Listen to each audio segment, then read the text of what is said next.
Good morning. Well, it is Monday, June 8th, the 159th day of the year. It is a pleasant 55 degrees to get your day started here in New London. Sunrise today was at 5:57. The sun will set this evening at 9 p.m. Taking a look at the weather this morning, we are back to a very active weather pattern this week. Big change from last week, back to a very active pattern across most of the U.S. For today, we see a large portion of the country under a general threat of thunderstorms, with several areas of marginal risk and a large slight risk, level 2, out in the high plains all the way across the central plain states. That is for today. For tomorrow, the threat moves kind of east into the north with now an enhanced risk area up here over much of North Dakota, Minnesota, down into South Dakota. Tomorrow has the potential to be a very bad, severe weather day. Fortunately, not in our area, but could be a very active day of severe weather for tomorrow.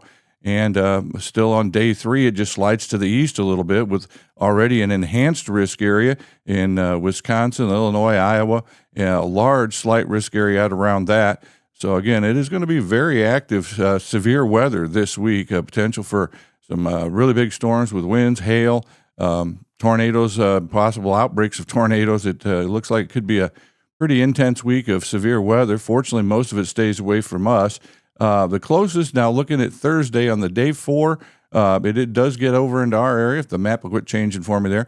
Large slight risk area through the upper Midwest, Great Lakes, all the way down through, covers almost all of Missouri, with a 30% risk area there, pretty large in the center of that too, just off to our west. So we'll have to keep an eye on it real close as we get through the week and get closer to Thursday, and this storm system slides our direction. But as it stands right now, it looks like we should avoid the worst of the severe weather. But for a lot of folks, it's going to be a pretty nasty week as far as weather's concerned.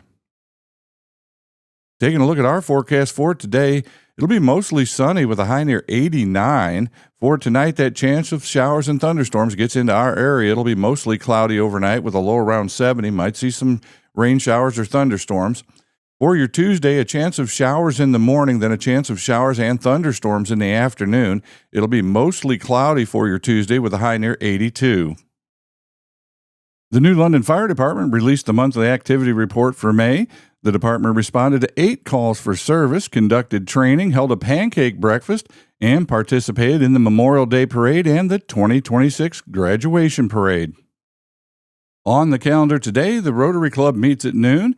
The Summer Concert in the Park series continues at 6 p.m. with the Bear Pickens Band. The New London Village Council has a busy evening ahead with a zoning workshop at 6 p.m.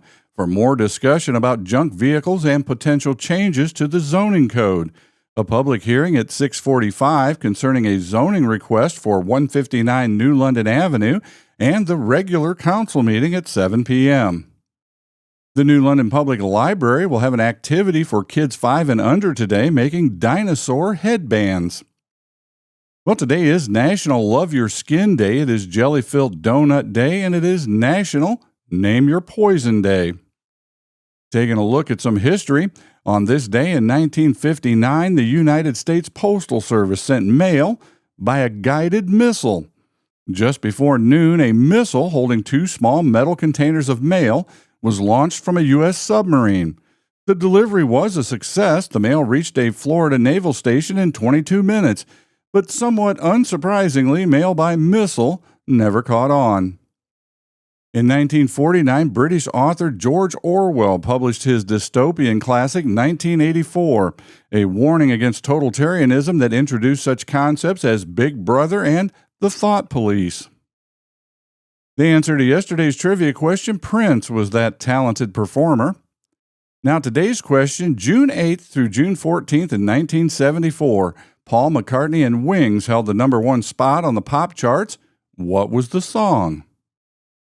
Well, finally, I'll leave you with this today. During the 1893 Chicago World's Exposition, it cost 50 cents to ride the original Ferris wheel. During the exposition, the Ferris wheel brought in $726,850.50. Well, I'm Steve. Thanks for spending some time with me this morning. I do appreciate you. I hope you have a great day, and I'll see you on the next video.